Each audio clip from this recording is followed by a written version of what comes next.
Mariing pinuna ng Armed Forces of the Philippines nitong Sabado ang pag-uugali ng China Coast Guard sa West Philippine Sea, na tinawag itong agresibo at binansagan ng CCG bilang isang bully. Ang pahayag ay kasunod ng tumitinding tensyon, kung saan ang CCG kamakailan ay nagsasagawa ng mapanganib na mga maniobra, na naglalayong harangan ang isang resupply mission sa Ayungin Shoal.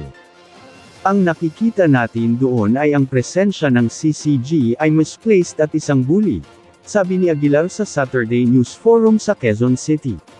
Noong Biyernes, nagsagawa ng panibagong resupply mission ang AFP sa BRP Sierra Madre sa Ayungin Shoal, na sinamahan ng Philippine Coast Guard vessels na BRP Cobra at BRP Sindangan. Ang mga ulat ay nagpahiwatig na ang dalawang barko ng China Coast Guard, kasama ang 10 maritime militia vessel, ay nagtangkang hadlangan ang mga barko ng Pilipinas.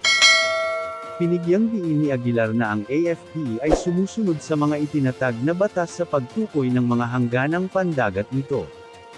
Ayon naman sa China, ilegal daw ang pagpasok nito sa kanilang teritoryo at binalaan ang Pilipinas.